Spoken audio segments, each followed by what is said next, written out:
말씀은 느헤미야 8장 6절에서 12절 우리 같이 읽겠습니다. 에스라가 위대하신 하나님 여호와를 송축하며 모든 백성이 손을 들고 아멘 아멘 하고 응답하고 몸을 굽혀 얼굴에 땅을 대고 여호와께 경배하니라. 예수아와 바니와 세레바와 야민과 아굽과 사부대와 호디야와 메세야와 그리다와 아사랴와 요사밧과 하난과 블라야와 레위 사람들은 백성이 제자리에 서 있는 동안 그들에게 율법을 깨닫게 하였는데, 하나님의 율법책을 낭독하고 그 뜻을 해석하여 백성에게 그 낭독하는 것을 다 깨닫게 하니, 백성이 율법의 말씀을 듣고 다 우는지라. 총독 느헤미야와 제사장 겸 학사 에스라와 백성을 가르치는 레위 사람들이 모든 백성에게 이르기를, 오늘은 너희 하나님 여호와의 성일이니 슬퍼하지 말며 울지 말라 하고, 느헤미야가 또 그들에게 이르기를, 너희는 가서 살찐 것을 먹고 단 것을 마시되 준비하지 못한 자에게는 나누어 주라. 이날은 우리 주의 성일이니 근심하지 말라. 여호와로 인하여 기뻐하는 것이 너희의 힘이니라 하고, 레위 사람들도 모든 백성을 정숙하게 하여 이르기를, 오늘은 성일이니 마땅히 조용하고 근심하지 말라 하니, 모든 백성이 곧 가서 먹고 마시며 나누어 주고 크게 즐거워하니, 이는 그들이 그 읽어 들려준 말을 밝히 알미라. 아멘. 오늘은 느헤미야 강의 세 번째 시간으로 같이 말씀을 보겠습니다. 오늘 말씀의 주요한 내용들은 포로 귀환해서 이제 성벽을 재건하는 게 느헤미야의 주된 내용인데, 오늘 말씀에는 이제 성벽 재건하는 것보다 돌아온 뒤에 이스라엘 그 사회적인 문제, 이스라엘 사회의 사회적인 문제들을 좀 살펴보려고 합니다. 그리고 그 가운데서 느헤미야가 어떻게 개혁을 했는지, 또 이 개혁 가운데서 에스라를 통해서 말씀을 교육한 부분들, 그리고 이 신앙 개혁의 방향과 의미들을 우리가 한번 살펴보려고 합니다. 여러분들이 이제 먼저 이런 생각을 해보셔야 돼요. 우리나라도 이제 일본 그 이제 압제 강압으로 36년간 아주 고통스럽게 있었죠. 특히 이 2차 대전 말기에는 일본이 엄청난 수탈을 해갔습니다. 그렇기 때문에 아주 고통스러웠죠. 그러다 보니까 이 뭐라 그럴까요? 광복한 뒤에도 사회가 이렇게 바로 안정되고 평화롭고 화평해지는 게 쉽지 않았어요. 특히 이제 뭐 외국에 있다가 돌아온 사람들, 일본에 있다가 돌아온 사람들, 막 이런 사람들도 오게 되고, 또 우리나라는 뭐 정치적인 문제도 있고 그래서 아주 혼란스러웠죠. 비슷한 생각을 한번 해보시면 돼요. 이스라엘 백성들이 바벨론에서 포로로 돌아왔다고 해서 사회가 예전처럼 이렇게 금방 안정이 되는가? 그리고 왕이 없어졌어요. 왕족이 다 이렇게 패해져서 이스라엘은 왕이 없고 총독이 다스리게 됐어요. 총독들은 왕이 아니고 다윗 왕가가 아닙니다. 그리고 이제 뭐 수많은 그 나라에 있었던 사람들이 사마리아라든지 뭐 주변에 막 와서 있는 거죠. 전에 이스라엘 나라가 있고 뭐 북이스라엘 남유다 있고 옆에 있는 나라들이 있던 그런 그 체계가 다 무너지고 바벨론이라고 하는 큰 나라가 세상을 다 통치하는 큰 제국의 시대가 된 거예요. 그러니까 이 사회제도라는 게 이제 많이 달라지죠. 옛날 이스라엘 시대 때, 남유다 시대 때는 하나님 말씀을 근거로 한 사회법이 지켜졌는데, 이제 그 법이 없어졌어요. 이제 다른 그 바벨론에서 제정된 법이 기본적으로 이렇게 적용이 되는 거예요. 기본적인 법은 이제 바벨론, 또 그 뒤에는 이제 페르시아죠. 페르시아의 법이 기본적으로 적용이 되고, 국수적으로 국부적으로 그 지역에 한해서 그 지역에 이제 합당한 법이 정해지는 거죠. 그런 문제가 있었다는 걸 이제 생각을 해보셔야 돼요. 뭐 그래도 사람들이 다 정직하고 이렇게 옳게 살면 괜찮은데 어떤 일이 있었냐면 사람들이 이제 세금을 백성들의 세금을 막 이렇게 착취하고 귀족들이 수탈을 하는 거예요. 그래서 느헤미야 5장에 보면은 그 일 때문에 느헤미야한테 사람들이 막 이렇게 뭐라 그럴까요? 원망을 하고 이게 뭐라 그러죠? 그 일종의 탄원을 하게 됩니다. 그래서 5장 1절부터 나오는데 5절에 이런 말씀이 나와요. 우리 육체도 우리 형제 육체와 같고 우리 자녀도 그들의 자녀와 같거늘. 그러니까 그 귀족이나 우리나 똑같은데, 그죠? 예. 그들이 어떻게 한다는 거예요? 우리 자녀를 종으로 파는도다 이렇게 얘기하는 거예요. 저는 참 그 예전에는 그렇게 인권 같은 게 참 지켜지지 않았고, 게다가 이 자녀들이나 이런 자녀들을 인격적으로 대우한 게 정말 얼마 안 돼요. 정말 자녀들을 한 인간으로 인격적으로 대우하고 살았던 시대가 얼마 되지 않는다고 생각하실 수 있어요. 뭐 옛날에는 뭐 귀족들이나 양반들은 좀 그렇게 지냈는지 모르겠지만 상당히 오랫동안 자녀들을 이렇게 어려울 때 팔기도 해요. 또 파는 사람들도 문제지만 또 어떻게 돈 안 갚았다고 남의 집 자녀를 이렇게 팔겠습니까? 또 사가지고 노예로 넘기고, 그죠? 이거는 정말 우리가 지금 생각하면은 뭐 야 이런 일이 어떻게 했는데 뭐 이게 오래된 시대니까 그 당시에는 이런 일들이 계속 있었던 거죠. 근데 이게 좋은 게 아니에요. 이스라엘은 이런 걸 할 수가 없는 법이었는데 나라가 망한 뒤에 이런 사회 제도나 이게 다 엉망이 된 거예요.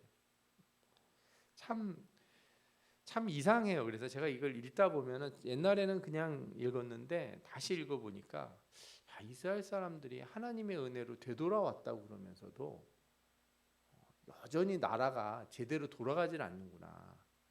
구심점이었고 이렇게 율법이라고 하는 게 다 무너졌구나 하는 걸 알게 되는 거죠. 그래서 이 느헤미야도 그런 얘기를 해요. 나보다 먼저 있었던 총독들은 백성에게서 양식과 포도주와 또 은 40세겔을 그들에게서 빼앗았고 또한 그들의 종자들도 백성을 압제하였으나 이런 얘기를 해요. 느헤미야가 잘 알고 있는 거예요. 자기가 총독으로 왔는데 전에 있던 총독들이 그렇게 수탈을 했다는 거죠. 그래서 제가 이런 걸 보면 이스라엘 사람들이 왜 이렇게 페르시아에서 돌아가도 된다고, 그죠? 고레스가 칙령을 내려서 아닥사스다 왕이 칙령을 내려서 갈 사람들은 가도 된다 그래도 이렇게 많이 안 갔나 하는 생각이 들어요. 더 살기 힘든 거예요, 고향이. 뭐 성도 무너지고 막 삶의 기반은 다 엉망이 된 데다가 이 페르시아 이 수도에, 그죠? 수산성이라든지 이런 거점에서 잘 살면 어쨌든 그 나라 법 체계 안에서 어떻게 좀 유지가 될 텐데 돌아오면 그 제일 속상한 게 그거예요. 남의 나라 사람들이 괴롭히는 것도 아니고 자기네 나라 사람들이 자기 민족이 자기 민족을 괴롭히니까 얼마나 괴롭겠습니까? 그래서 부자들이 막 고리로 돈을 빌려주고 백성을 이제 노예로 팔기도 하고, 그리고 나서 또 흉년까지 겹치니까 아주 사회가 엉망이 된 거예요. 뭐 당연히 원망을 하게 되겠죠.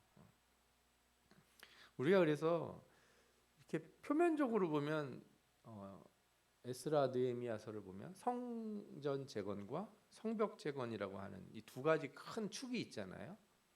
성전 재건은 이제 신앙의 문제고 성벽 재건은 이제 국가적인 어떤 보호막을 만드는 거잖아요. 그런데 이게 외형적인 거예요. 외형적인 거. 그 안에는 뭐가 있어야 되는 거냐면 아무리 성전을 짓고 성벽을 이렇게 쌓아도 사회가 제대로 작동하지 않으면 소용이 없는 거죠. 그러니까 신앙 개혁과 율법 준수라고 하는 거 에스라가 막 가리키고 그러지 않습니까? 예. 그 다음에 우리가 에스라 배울 때도 에스라가 막 개혁 운동하고 막 이러잖아요. 그 개혁 운동의 본질이 뭐냐면 사회 윤리적인 문제들을 이렇게 다시 재정의를 해야 되는 거예요. 우리는 이제 제가 여러 번 말씀드려서 잘 아실 겁니다. 이스라엘이 나라가 망가진 거는 신앙의 붕괴하고 국가의 붕괴가 이렇게 연결되어 있기 때문에 그래요. 왜냐하면 이스라엘의 종교는 그냥 종교가 아니고 사회적인 법하고 같이 다 묶여져 있는 거예요. 그러니까 우리가 모세오경을 보면 거기 나와 있는 법들은 내가 하나님 앞에 하는 것만 나와 있는 게 아니고 사회적인 법, 예를 들어 누구네 집에 손해를 끼치면 어떻게 갚아야 되는지, 그죠? 뭘 빌릴 때는 어떻게 처리하고, 결혼은 어떻게 해야 되고, 만약에 뭐 죄를 범할 때는 어떻게 처리하고 하는 그 기본적인 룰이 다 거기 들어가 있어요. 그러니까 율법을 어겼다는 게, 우상을 섬겼다는 게 단지 하나님 앞에 와서 제사를 안 드리고 다른 신을 섬겼다, 다른 신상을 만들었다, 그것만 문제가 아닌 거예요. 10계명에 있는 앞에 4계명이 안 지켜지면 뒤에 있는 6가지 계명도 안 지켜지는 거예요. 보이지 않는 하나님도 섬기지 못하는 사람이 보이는 뭐 부모에게 이렇게 효도를 할 수가 없고, 그죠? 하나님을 두려워하지 않으니까 살인도 일어나고 도둑질도 하는 거예요. 욕심을 품게 되고. 율법이라고 하는 건 이스라엘의 모든 사회 정의와 윤리의 토대가 되는 겁니다. 뭐가 옳고 그르냐 그럴 때 이스라엘 사람들은 뭐에서부터 그 기준을 찾아요? 성경에서부터 찾는 거예요. 신앙이 붕괴됐다는 건 율법이 안 지켜진다는 것이고, 율법이 안 지켜지면 이스라엘 사회의 정의라는 것, 그 정의와 윤리의 근간이 깨졌다는 거가 되는 거죠. 그러면 이스라엘을 회복하려면 어떻게 해야 돼요? 성벽 쌓고 뭐 군대를 만들고 왕을 세우고 이렇게 정치 체계와 행정 체계를 만들면 나라가 세워지냐? 아닙니다. 그거는 그 뒤에 부수적으로 만들어져야 되는 거예요. 그건 외형적인 거예요. 이스라엘이 회복되기 위해서는 참된 신앙 회복이 반드시 이루어져야 되는 거예요. 우리가 이 문제를 좀 더 깊이 생각해 볼 필요가 있어요. 이게 어떤 의미를 갖냐면, 제가 표를 이렇게 그렸는데, 이 위루다는 신앙의 수준이고 이 수평으로는 사회 정의와 윤리 수준을 이렇게 생각을 해봤어요. 위로 올라가서 높은 거예요. 또 이쪽으로 가면 사회 정의 윤리 수준이 높은 거고, 신앙 수준도 낮고, 그러니까 종교가 거의 작동하지 않고 윤리 수준도 낮은 사회가 있겠죠. 혼란의 사회예요. 희망이 없는 사회죠. 막 서로 싸우고 죽이고 막 이럴 거예요. 이런 사회는 아무도 원하지 않을 거예요. 그런데 두 가지 길로 이제 갈 수가 있어요. 하나는 이렇게 이원론적인 사회가 있어요. 이거는 뭐냐면 신앙의 수준은 높은데 사회 정의, 윤리 수준이 낮은 사회가 있을 수 있어요. 아니, 이런 사회가 있을 수 있냐 이렇게 물을 수 있는데 있을 수가 있어요. 언제 그러냐? 교회가 이렇게 세속화됐을 때. 그러니까 중세 때 보면 교회 건물은 되게 멋지고, 그죠? 신부들이 그렇게 많아지고 막 수도사들도 늘고, 모든 게 다 기독교 체계 하에서 움직이는 것처럼 보이지만 실제로 사회 정의는 어떻게 됐어요? 이게 떨어지는 거예요. 이거는 종교의 세속화가 그러면 자연스럽게 나와요. 이게 왜 그러냐면 이원론화가 됐어요. 교회는 깨끗한데 사회는 엉망이다. 이거는 불가능하다는 얘기예요. 반대로 이럴 수도 있어요. 교회가, 어떤 종교가 세상과 단절하고 산속으로 들어가는 거예요. 기독교에서도 수도원 운동이 있었어요. 그러니까 항상 사회가 문제가 생기거나 그러면은 이런 경건주의 운동이 발생을 해요. 경건주의 운동은 이게 뭐 예를 들어서 20세기에 오순절 운동이 일어나서 불로불로 역사했던 것처럼 그 이전에도 항상 있었어요. 예를 종교개혁 시대 때는 제세례파 운동 같은 게 있었고, 그렇죠? 그 뒤에 뭐 모라비안 교도들이 나와가지고 다 누구 뭐 예를 들어 웨슬리한테 영향도 끼쳤고, 이런 경건주의자들이 항상 있었습니다. 왜? 세상이 엉망으로 돌아가니까. 근데 문제는 뭐냐면 신앙의 수준이 아무리 높아도 사회적으로 이게 내려가지, 펼치지 않아지면, 종교적인 가치가 들어가지 않으면 사회하고 종교하고 이렇게 이원론화가 돼요. 나는 예수는 열심히 믿는데 세상에 나가서는 나쁜 짓 하는 거죠. 주일날 교회 나오고 뭐 예배도 드리고 11조도 드리는데 세금도 떼어먹고, 그죠? 사장님이 교회 장로인데 직원들 다 불러다가 교회 다니든 안 다니든 다 주일날 전부 집합시켜가지고, 그죠? 교회 일을 하도록 청소시키고 막. 여러분 그렇게 하면 그 믿음 좋은 장로인 것 같으세요? 그런 건 아니에요. 그렇게 하면 안 돼요.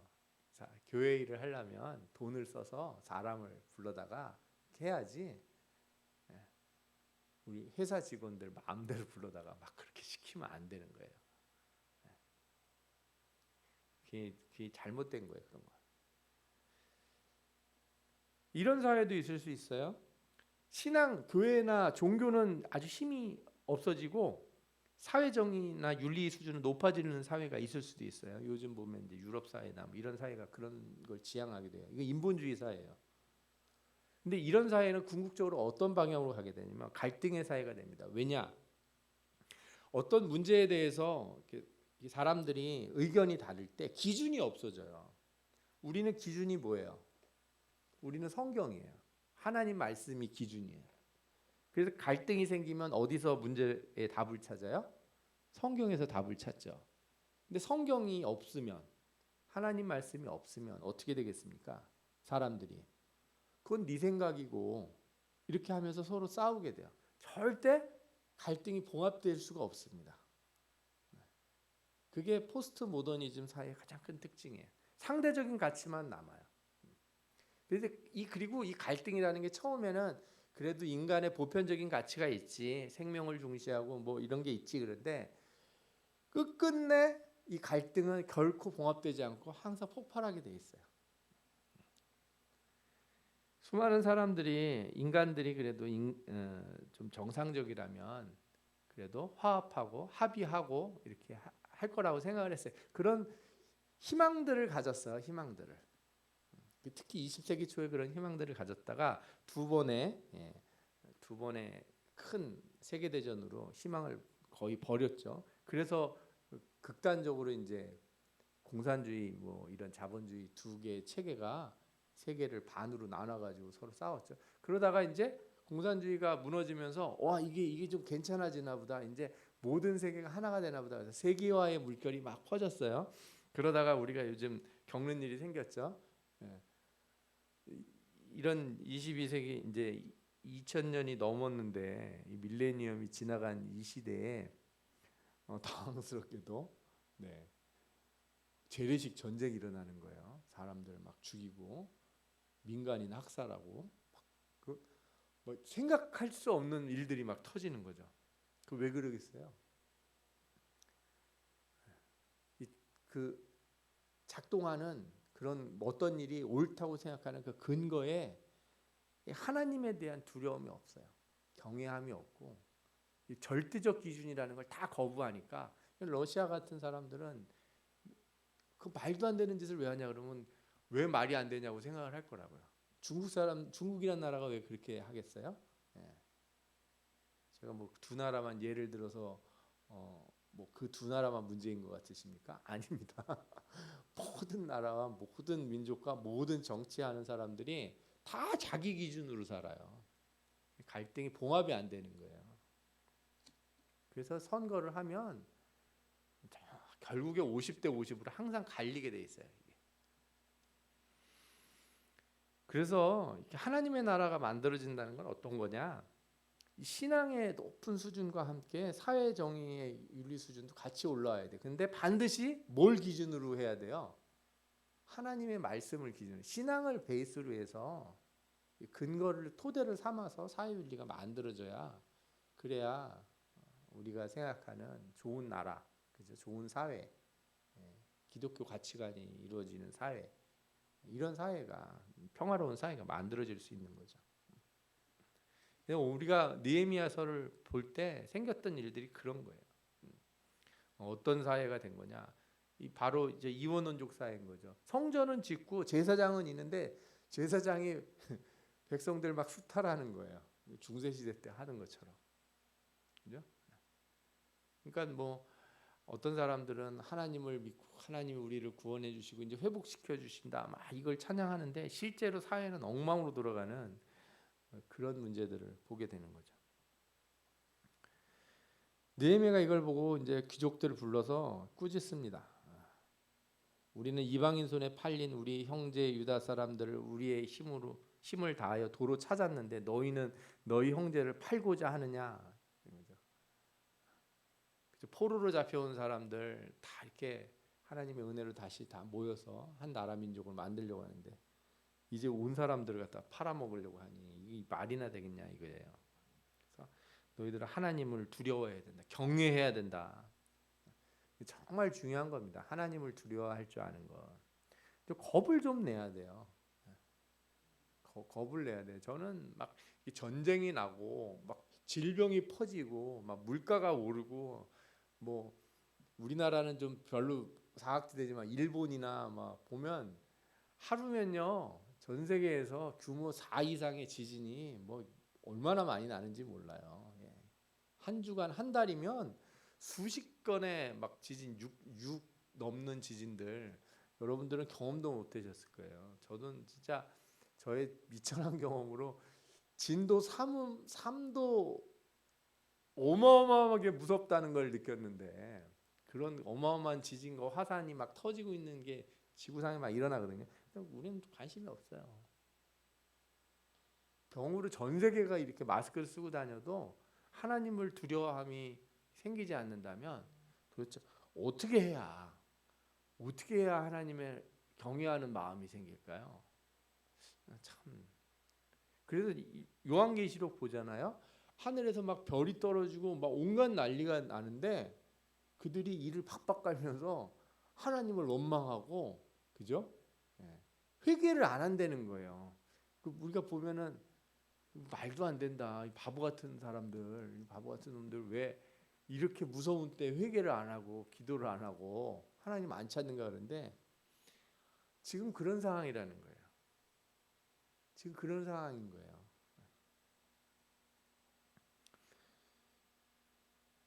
여러분들 하나님을 두려워하시는 사람들이 되시기 바랍니다. 이 백성들이 이제 느헤미야 말을 듣고 맹세를 해요. 이제 우리 안 그러겠습니다. 다 돌려주고 뭐 이제 이자도 안 받고 뭐 이렇게 하겠습니다. 뭐 이렇게 얘기를 합니다.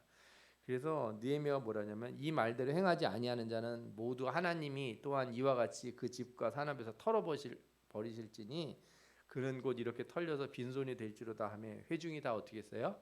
아멘. 아멘 해야죠. 그러니까 아멘 안 할 때 아멘 해야 돼요. 그때는 저주를 받을 거다. 니들 말 안 지키면. 그래서 느헤미야가 사회 개혁을 합니다.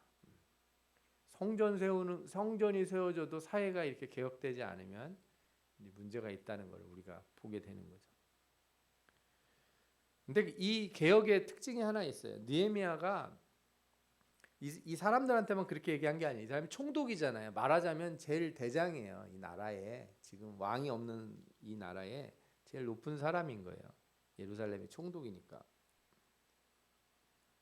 그래서 자기가 모범이 되기로 결심을 해요. 이 어려운 상황에서. 우리가 이제 성벽 지을 때 각 부분을 사람들이 맡아서 가문들이 맡아서 지었잖아요. 그죠? 모든 돈을 느헤미야가 다 대준 게 아니에요. 각자 자기가 가진 돈으로 돌멩이를 가져다가 다 자기가 손으로 해야 되는 거잖아요. 사람을 쓰든 뭘 하든. 그러니 먹고 살기도 힘든데 게다가 그거 짓는 동안 옆에서는 공격을 해오려고 하니까 칼 차고 그죠? 옆에 막 활 들고 이런 상황에서 성벽을 쌓았단 말이에요. 얼마나 힘듭니까? 그래서 스스로 모범이 되기로 결심을 해서 자기가 총독으로 세움 받은 때 곧 아닥사스다 왕 제 12년부터 제 32년까지 12년 동안은 나와 20년부터 32년이네요. 12년 동안은 나와 내 형제들이 총독의 녹을 먹지 아니하였느니라. 그러니까 요즘도 그런 기업들이 있더라고요. 회사가 너무 안 되고 막 이렇게 돈도 못 벌고 막 그러니까 이제 일반 자본주의 사회에서는 이제 그 회사가 잘 안 되면 소위 주식 가격이 떨어지잖아요. 그러면은 이제 요즘이 주주총회 하는 때인데 그러면 사장이나 회장이 나와서 이렇게 고개를 숙여서 인사를 하면서 잘못해서 경영을 잘못해서 이렇게 됐다 그러고 사장이 월급을 안 받겠다. 회사가 정상화될 때까지. 뭐 이렇게 얘기 많이 하거든요. 그러면 좀 믿음이 가잖아요. 그죠? 회사도 안 되고 막 그죠? 막 매출도 떨어지고 그러는데 사장은 계속 월급을 많이 받아가고 그러면은 얼마나 믿겠습니까? 안 되는데 그러면. 이제 모범을 보인다는 게 어느 상황에서든지 항상 제일 큰 힘이 있어요. 뭔가 변화를 시켜주려고 그럴 때, 누군가를 고쳐주고 개혁시키려고 그럴 때 말로 하는 것보다 모범을 보이는 게 그게 제일 힘이 있습니다. 그러면서 느헤미야가 하나님 앞에 기도했어요. 은혜를 구했어요. 내 하나님이여, 내가 이 백성을 위하여 행한 모든 일을 기억하사 내게 은혜를 베푸시옵소서. 그러니까 느헤미야의 태도는 뭐냐면, 내가 백성에게는 받지 않겠다. 나는 하나님에게서 받겠다. 이게 느헤미야의 태도예요. 참 멋진 사람이잖아요, 그죠? 멋진 신앙인인 거예요. 내가 뭔가 필요하고 그럴 때, 그죠? 사람들을 못 살게 굴고, 내가 높은 위치에 있다고 해서 막 이렇게 착취해가지고 내가 높은 편안함을 누리고 사는 게 아니고, 내 복은 하나님이 주신다. 그렇게 안 해도 나에게 하나님이 복을 주실 거다. 여러분들도 이제 이런 모범이 되는 믿음 생활을 하시기 부탁드립니다. 예. 그래서 베드로전서 5장 3절 4절에도 나오죠. 뭐라고 써 있습니까? 맡은 자들에게 주장하는 자세를 하지 말고 양무리의 본이 되라. 본이 되라 이거죠. 그리하면 목자장이 나타나실 때에 시들지 아니하는 영광의 관을 얻으리라. 제일 어려운 거예요. 본을 보이는 거. 네. 자녀들을 뭐 말해서 가리키고 그럴 때 제일 어려운 게 뭐예요? 본을 보이는 거. 참 제가 몰랐는데 제일 어렵더라고요. 아이들한테 제가 아무리 좋은 말하고 저희 아이들이 제가 이제 무슨 얘기를 하잖아요. 저한테 뭘 묻고 얘기를 하면 제가 막 말을 하다가 그거에 관련된 책이 집에 있습니다. 항상 어떻게 하다 보니까 집에 책이 이게 많이 있는데 뭔 얘기를 하다가 이렇게 방에 막 들어가면 아빠 됐다고, 책 안 가져오셔도 된다고 그렇게 얘기를 해요. 근데 뭐 사실은 책을 이렇게 읽으라고 더 많은 걸 좀 배웠으면 좋겠다 이런 생각을 하면서도 한편으로는 책이 없어도 배울 수 있는 방법이 있지 않을까 하는 생각도 해봐요. 다른 게 아니라 이제 제가 모범이 되면 되겠죠. 예. 본을 보이는 게 참 어려운 것 같아요. 예. 여러분들은 뭐 가깝게는 자녀들에게, 좀 넓게는 뭐 이웃에게, 또 형제들에게, 친척들에게 항상 먼저 모범이 되는 삶을 사시기 바랍니다. 또 교회에서 직분자로서도 항상 본이 되는 모습들을 보이시기를 바랍니다. 예. 이렇게 해서 이제 느헤미야가 개혁 운동을 하는 가운데 에스라를 통해서 이제 말씀을 가르치게 돼요. 그래서 에스라가 이제 율법을 읽고 가르치기 시작하는데, 오늘 말씀을 좀 사실은 8장을 우리가 시간이 되면 한번 찬찬히 읽어볼 필요가 있어요. 말씀을 읽고 해석해주고 깨닫게 해준다 하는 말이 나와요. 여기서. 그래서 에스라가 모든 백성 위에 서서 목전에서 책을 펴서 이렇게 읽을 때 백성들이 어떻게 하냐면 다 일어나서 듣습니다. 그래서 우리가 예배 시간에, 저희 이제 주일 낮 예배 시간에, 그죠? 오전 예배 시간에 성경 봉독을 할 때 다 일어나서 듣지 않습니까? 이게 이제 요 말씀에서 제가 따와서 우리가 말씀 들을 때는 앉아서 듣지 말고 이렇게 서서 듣자. 요 구절에서 제가 생각을 했던 거예요. 그러기 좀 좋은 것 같아요. 말씀 들을 때. 그래서 그냥 일어나시지 말고 좀 이렇게 말씀을 이렇게 받는 자세로, 그죠? 간절하게 내가 이렇게 말씀을 받는 자세로 그렇게 말씀을 들으면 좋겠어요.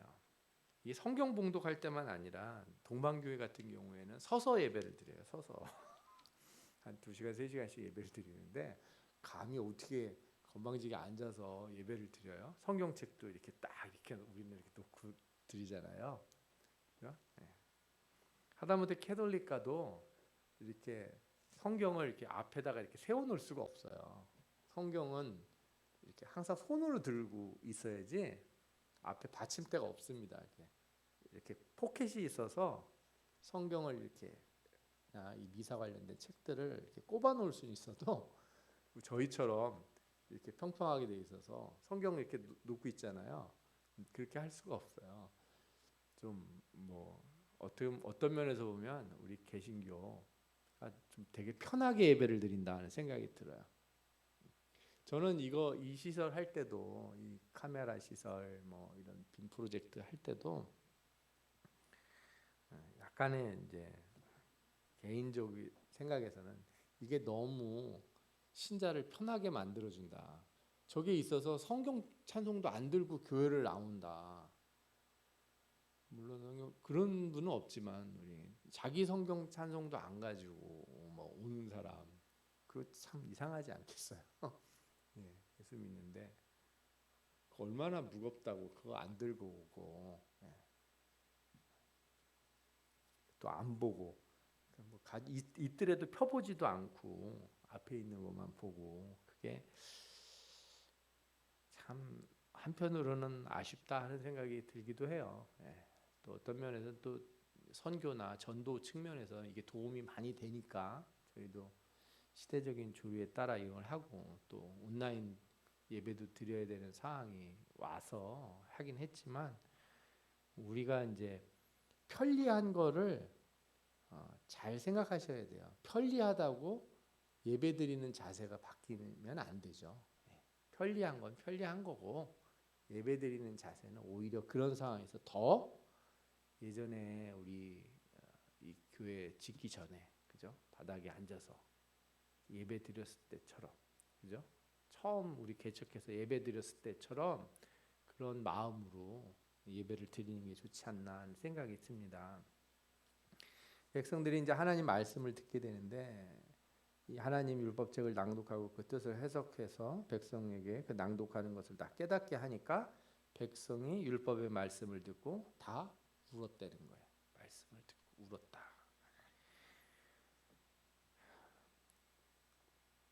그러니까 이제 이 말씀을 듣고 우니까 느헤미야가 하고 에스라가 뭐라고 그러냐면 울지 말라고 그래요. 오늘은 거룩한 성일이니까 안식일이니까 슬퍼하면 안 된다. 그리고 가서 단 거 먹고 맛있는 거 먹고 기뻐하라 이렇게 얘기를 해요. 그래서 백성이 가서 먹고 마시며 나누어주고 크게 즐거워했다 그러는데 이게 단순히 주일날은 이렇게 울면 안 된다 이런 의미가 아니에요. 그 밑줄 친 거 보이시죠? 뭐라고 되어 있습니까? 그들이 그 읽어 들려준 말을 밝히 알니라. 이게 중요해요. 그러니까 하나님 말씀이 우리에게 주는 큰 능력이 있는데 첫 번째로는 우리로 하여금 우리 자신을 보게 만들어줘요. 우리가 누군지 깨닫게 해주는 거예요. 이게 아주 중요한 거죠. 그래서 우리의 비참함을 알고 이렇게 슬퍼하게 돼요. 그러나 하나님 말씀이 거기서 끝나지 않아요. 하나님 말씀은 그 비참함에서 우리를 구원해 주시는 은혜가 있어요. 그래서 말씀을 읽어서 밝히 알게 됐을 때 우리는 그 슬픔에서 다시 벗어날 수 있어요. 그런데 슬퍼하지 않는 자는 기뻐할 수도 없어요. 이것도 중요한 거예요. 무슨 말씀인지 이해가 되시는지 모르겠어요. 깨닫고 회개가 없이 기쁨이라는 건 없는 거예요. 주일날 와서 그 예전에 주일학교 아이들 가르치고 그러면 아이들이 항상 하는 말이 있었어요. 뭐예요? 교회가 재미가 없어요. 심심해요. 그렇게 얘기를 해요. 왜냐하면 맨날 오면 이 아이들에게 그 자신의 삶을 돌아볼 수 있는 말씀만 맨날 전하니까. 근데 중요한 건 뭐냐면 그렇게 해서 자신들의 문제들을 깨닫고 그걸 인정하는 순간 그 다음에 구원의 길을 느끼고 나면 그때부터는 교회가 재밌어지는 거예요. 교회는 즐거운 곳이에요. 세상도 우리의 삶의 문제들을 지적은 잘해줘요. 여러분들이 텔레비전이나 뭐 요즘 유튜브나 뭐 이런 데 보면은 그 아주 말 잘하시는 그런 심리학 강사, 뭐 대학 교수, 무슨 그런 의사 같은 분들이 나와서 얘기를 하는데 저도 들으면 참 저 사람 정말 어떻게 사람 마음을 저렇게 잘 알고 얘기를 하나 생각이 들 정도로 말을 잘해줘요. 뭐 은혜 받았다는 말을 할 수는 없지만 감동을 받아요. 야, 저 사람도 정말 말 잘. 나도 저렇게 말했으면 정말 부흥될 텐데 하는 생각이 들기도 해요. 그 정도로 말을 잘해요. 근데 설교하고 다른 점이 하나 있어요. 설교에는 반드시 그 죄에 대한 부분, 우리 삶의 문제의 본질이 뭔지를 깨우치는 부분이 들어가 있고, 더 나아가서 그 문제를 해결하는 그 방법을 하나님이 가르쳐 주시고 이미 주셨다 이거예요. 예수 그리스도를 통해서. 그래서 세상에서 하는 말은 참 내 사정 잘 알아주는 것 같고 내 마음 잘 알아주는 것 같고, 그죠? 어떻게 그렇게 심리를 그렇게 잘 파악해서 말해주는 것 같을지라도 답이 한정돼 있어요. 답이 뭐예요? 열심히 하자. 다 이 또한 지나가리라 하고서 왜 힘이 없어요? 그 결론에 들어줘서 마음은 후련한 것 같지만 문제는 하나도 해결되는 게 없어요. 소망이 생길 수가 없어요. 본질적인 소망은 어디에 있기 때문에? 하늘나라에 영원에 있기 때문에. 영원한 소망이 없으면 그건 잠시의 소망이에요. 그거는 나를 속이는 거예요. 내가 한 5년 10년 죽을 때까지만 행복하게 살면 된다라는 거는 거짓말이라고요. 거짓 소망이라고요. 제가 아무리 인격적으로 수련을 해서 사람이 인간성이 좋아지고 뭐 그래서 인격이 높아지고 그래서 무슨 여러 가지 걱정스러운 일도 다 잘 할 수 있고, 누가 와서 뭐라 그래도 내 승질 뒤집는 사람이 있어도 잘 할 수 있고, 이렇게 살면 그 세상 사람들 보기엔 참 좋은 사람이다. 저 사람 참 인생 잘 산다. 모범적이고 정말 인격적으로 높은 수준의 삶을 살았다. 이렇게 말할 수 있을 거예요. 그러나 영원한 소망이 없으면 뭐다? 그거는 거짓이다. 불쌍한 사람이다. 아무리 그렇게 살아도 우리는 반드시 뭐가 필요해요? 영원한 소망이 필요해요. 말씀을 듣고 밝히 알았다는 게 그거예요. 소망을 얻었다는 거예요. 소망을. 그래서 울지 말라고 그러는 거예요. 네? 회개 기도만 좋아하시는 분들이 있어요. 그래가지고 어떤 분들은 기도할 때도 눈물이 안 나오고 울지 않으면 기도한 것 같지 않다는 거예요. 근데 울면 반드시 그 뒤에 뭐가 나와야 돼요? 찬송이 나와야죠. 네. 저도 어렸을 때 제가 생각이 나는데 신앙에 미쳐나던 시절이니까 중학생 때였던 것 같아요. 전도사님이 학생회, 회장, 총무 뭐 이런 임원들은 다 모여서 기도회를 해야 된다는 거예요. 근데 뭐 전도사님 울면서 기도하는데 저는 눈물이 안 나와요. 기도할 때 눈물이 안 나올까? 우리 어머니는 그렇게 기도하면 많이 울던데. 좀 슬픈 생각을 좀 해볼까?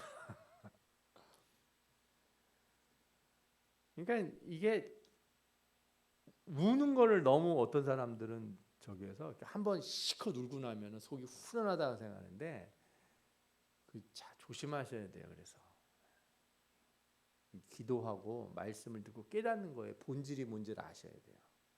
그거는 막 울어서 속 시원하는 게 아니에요. 찬송 막 속 시원하게 소리 지르면서 찬송 불렀다고 속이 시원해지는 게 아니에요. 우리를 새롭게 하는 거는 소망이 소망. 하나님 나라의 소망, 구원의 소망. 그죠?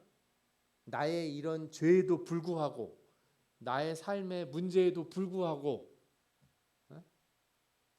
내 환경에도 불구하고 내게는 뭐가 있다? 소망이 있다. 그때 사람들이 이 안식일을, 그죠? 주님의 날을 기쁘게 보낼 수 있는 거예요. 주일날 왔을 때 그 소망이 있기를 축원합니다. 그 소망을 못 찾으시면 주일날 와서 얼굴들이 다 내일부터 또 어떻게 사나 막 그런 얼굴로 와서 계시면, 사실 주일날 와서 예배 드린다고 세상이 달라지나요? 환경이 갑자기 확 바뀌었나요? 아니에요. 세상이 달라지지도 않고 환경이 달라지지도 않아요. 달라지는 거는 진짜 제대로 예배 드린 사람이면 내가 달라지는 거예요. 내가 소망에 가득 차면 세상이 안 달라져도 내가 달라졌기 때문에 기쁘고 즐겁게 주님의 날을 보낼 수가 있어요. 그리고 또 나가서 자, 가서 열심히 살자. 싸워 이기자. 이러고 나갈 수 있는 거죠. 오늘 오신 것도 마찬가지예요. 에너지 충전하러. 그죠? 이 소망을 다시 되새기기 위해서 오신 거 아니겠습니까? 아멘. 예. 또 이 SR을 통해서 교육을 하는데 레위인들과 제사장들, 족장들, 그러니까 소위 지도층을 다시 모아서 율법을 밝히 알려고 이 사람들이 이제 에스라 앞에 모였어요. 이 사람들이. 그리고 나서 뭘 하게 되냐면 초막절을 지키게 돼요. 그래서 초막절을 아주 잘 지켜요. 뭐라고 성경에 나오냐면 눈의 아들 여호수아 때로부터 그날까지 이스라엘 자손이 이같이 행한 일이 없었으므로 크게 기뻐하며 이런 얘기가 나와요. 얼마나 기뻐했는지 몰라요. 그러니까 말씀의 의미를 진정으로 깨달았을 때 오는 그 절기, 행사가 큰 게 중요한 게 아니에요. 소 몇 마리 잡아들였느냐 뭐 이게 중요한 게 아니고 말씀의 뜻을 완전히 깨닫고 거기에 큰 소망이 있다는 걸 알았을 때 지키는 절기가 하나님이 그렇게 기뻐 받으시는 거예요. 그게 하나님이 원하시는 절기거든요. 그래서 이거 보면은 신앙개혁은 말씀 교육에 항상 연결이 돼 있어요. 말씀이 없는 신앙개혁은 없어요. 기도하고 회개하셨으면 반드시 뭘 해야 돼요? 말씀을 배워야 돼요. 그 예수 믿겠다고 온 사람들 중에 제일 빨리 신앙이 망가지는 때가 언제냐? 성경 공부를 안 하려고 그래. 이 설교 시간에 자면 신앙은 절대 성장할 수 없습니다. 따로 공부도 안 하는데 설교 시간에 설교도 안 들으면 어떻게 하시겠다는 거예요. 왜 말씀이 그렇게 중요하냐면 이 말씀이 앞서서 말씀드린 것처럼 우리의 모든 가치관과 행동 양식의 근간이 되기 때문에 그래요. 이게 잘 돼 있어야 우리는 사회에서 공통의 가치관을 만들어낼 수 있습니다. 제일 안타까운 건 예수 믿는 사람들끼리도 공통의 가치관이 안 만들어질 때가 제일 안타까운 거예요. 교회들이 하나 되지 못할 때, 와, 이거 사회 문제에 놓고 정치적인 입장 차이로다가 싸우고 그러는 거 보면 속이 너무 상해요. 이 신앙이 우리 가운데 있어야 우리가 사회 속에서 나갈 때 정의가 무엇인지, 윤리의 기준이 무엇인지 말할 수 있는 거예요. 왜 이건 하면 안 되고 이건 해야 되는지 그 어디서 나옵니까? 성경에서 나오잖아요. 성경을 배워야죠. 예수 믿는다는 건 다른 차원에서 말하면은 그러니까 구원받는 거 말고 사회적 차원에서 말하면 내 가치관을 뜯어고치는 게 예수 믿는 거예요. 무슨 얘기인지 이해가 되시죠? 예수 믿는데 가치관이 안 바뀐 사람은 그 사람 문제 있는 사람이에요. 예수는 믿는데 삶의 가치관이 안 바뀌었다? 이상한 거죠. 네. 구원을 받았으면 그 다음 그거는 하나님의 은혜, 구원을 받는 건 하나님의 은혜라면 그 다음에 삶의 문제들은 전적으로 우리가 노력을 해야 되는 거예요. 그런 것들은 구원을 하나님의 은혜라고 삶의 문제들 내가 어떤 가치관으로 살아갈 거냐 이것도 하나님한테 다 떠넘기면 안 돼요. 그러면 큰일 납니다. 하나님이 우리들에게 성령을 부어주시고 우리에게 의지를 새롭게 해주셔서 우리로 하여금 변화될 수 있게 해주시거든요. 근데 가치관 안 바꾸는 거는 내 이익이 더 먼저 떠올라서 그러는 거예요. 나한테 편하고 좋은 점이 많기 때문에 내가 하던 거를 못 바꾸는 거죠.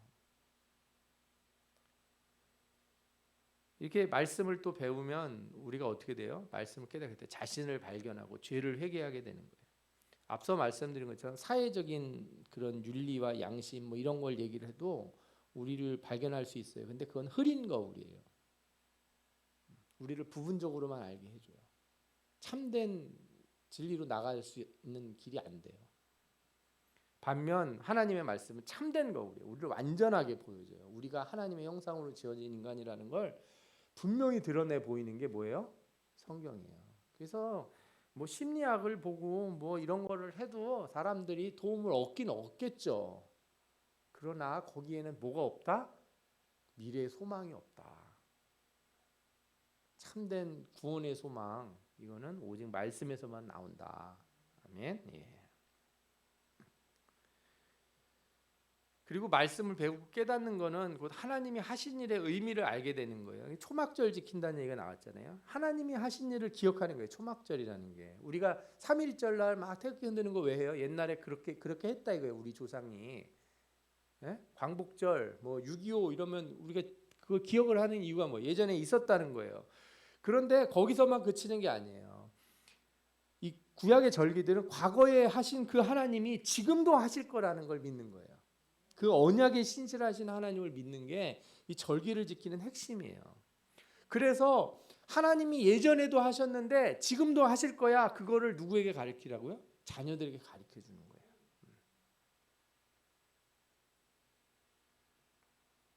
때로는 우리 신앙이 나는 하나님을 만나고 나는 하나님을 경험했는데 지금도 역사하시는 하나님이라는 것을 못 보여주는 건 아닌가 할 때가 있어요. 우리 신자들이.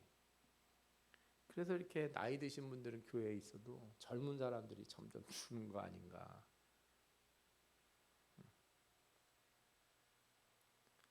저는 여러분들이 하나님 만난 그 경험들을 우리 자녀들에게도 이렇게 전해주기를 바랍니다. 그리고 내게 역사하신 그 하나님이 너에게도 역사하실 것이다. 그 믿음을 꼭 심어주시고 우리 삶에서 하나님이 수만 가지 방법으로 우리를 도우신다는 것을 깨닫게 해줘야 돼요. 그 말씀을 배운다는 것과 깨닫는 것을 제가 이제 여기 표현이 이렇게 두 가지 있어서 말씀을 읽고 배우고 깨닫는 게 저는 좀 차이가 있다고 생각을 했어요. 그냥 말씀을 배우기만 하는 것, 그건 하나님이 옛날에 하셨다는 것. 성경에 뭐 아브라함이 뭘 했다, 뭐 야곱이 12 아들 낳았다, 그거는 그냥 과거에 있었던 일을 아는 거죠. 근데 깨달았다는 건 뭔지 아세요? 그 일이 지금 내게도 일어나는구나. 이게 깨달음이라는 거예요. 설교를 들을 때 느헤미야에 이런 얘기가 있구나를 알고 가시면 그거는 말씀을 배우기만 하신 거예요. 뭐 그것도 좋겠죠. 그러나 여러분들이 깨닫기를 바래요. 뭘요? 그 하나님이 지금도 역사하시는 하나님이고 이 일이 지금도 내게 있는 일이라는 거. 그게 깨닫는 거예요. 그게 깨달아질 때 우리가 변화가 되는 거죠. 말씀을 좀 정리를 해보겠습니다. 신앙은 개인의 삶을 변화시키고 더 나아가서 사회를 변화시켜야 되는 거예요. 성벽을 쌓고 성전을 지었다고 해서 끝나는 게 아니고 신앙은 나의 삶과 세상의 삶, 이 사회적인 삶을 변화시켜야 돼요. 그래서 신앙은 항상 공적이에요. 공적이라는 말이 뭔지 아시죠? 퍼블릭, 공공성을 띈다는 거예요. 신앙은 개인적인 게 아니에요. 신앙이 개인화되면 그냥 불교처럼 산속에 들어가서 혼자서 수련하고 살면 돼요. 신앙은 뭐라고요? 공적이라고요. 공공성을 띠는 거예요. 이거 아주 중요한 거예요. 그래서 신앙과 사회생활을 분리하려는 건 그건 거짓이에요. 그거는 잘못된 신앙인 거죠. 내가 교회 와서 예배드리고 하나님 말씀 듣고 내가 교회 직분자로 사는 것과 사회에서 내가 어떻게 사는 것은 그건 같은 거라는 거예요. 같은 거. 교회에서 집사하면 사회에서도 집사처럼 사시고 교회에서 권사면 사회에서도 권사처럼 살으라 이거예요. 크리스찬이면 회사 가서도 크리스찬으로 살아야지 그렇게 안 살면 안 된다 이거예요. 여러분들이 이걸 확실히 아시기 바랍니다. 예. 그 다음에 느헤미야가 개혁을 할 때 모범을 보인 거 잘 생각을 해보십시오. 남 지적하기는 쉽지만 나를 바꾸기는 쉽지 않아요, 그죠? 솔선수범은 가장 강력한 개혁과 교육의 힘이에요. 우리 사회도 보면 많은 정부들이 이렇게 뭔가 우리가 정권을 잡으면 사회를 바꾸겠다 그러는데 제가 항상 뒤돌아서 보면 어느 정부든지 본인들 머리를 못 깎아요. 뭐 여야, 뭐 좌우 이런 거 다 상관없이 진보 보수 상관없이 자기 머리 못 깎는 사람들이 남의 머리 깎겠다고 이렇게 나서는 사람들이 그렇게 많아요. 대표적인 게 교회죠. 그죠? 교회가 우리가 솔선수범 안 하면서 사회한테 뭐라고 그러면 얼마나 부끄럽습니까? 목사가 목사로 제대로 못 살면서 성도들한테 막 소리 질러가면서 똑바로 살으라 그러는 것도 참 괴로운 일이에요. 여러분, 제가 이거는 여러분들에게 드리기 이전에 저에게 하는 말이고, 여러분들도 다른 사람에게 하기 전에 자신에게 먼저 하는 말씀이 되기 바랍니다. 예, 내가 하지 않은 일은 남에게 가르칠 수 없어요. 내가 하지 않는 거는 남에게 얘기하기 어렵습니다. 자식이라고 다 알아요. 애들도 머리 커가지고요. 아빠도 안 하면서 예, 아빠도 운동 안 하면서 우리한테 맨날 살 빼라고 그런다고 다 압니다. 애들도. 그렇죠? 확실히 그런 건 있는 것 같아요. 그리고 내가 하는 거는 힘이 있어요. 내가 하고 있는 건 가르칠 때 힘이 있어요. 여러분들이 이걸 꼭 가지시기 바라고. 그다음에 말씀을 배우고 깨닫는 것, 그죠? 이것은 곧 하나님의 언약을 기억하고 지금 나에게 행하실 것을 믿는 거예요. 그래서 성경 공부는 인생 공부하는 겁니다. 인생의 가장 핵심적인 방법을 배우는 게 성경 공부예요. 누가 몇 년에 태어나고 뭐 몇 살에 죽고 애들은 어떻게 낳았고 뭐 그런 거 순서 외우는 게 중요한 게 아니고 그 하나님이 지금도 나와 함께 하신다. 아멘. 예. 그래서 성경 공부로 인생 공부를 하시는 여러분들이 되시기를 바랍니다. 오늘 말씀을 생각하면서 우리 이 시간에 같이 통성으로 기도해 보겠습니다. 우리 기도할 때 하나님, 우리가 하나님 말씀을 통해서 변화되기를 원합니다. 우리의 삶이 모범이 되기를 원하고 사회의 모범이 되기를 원하고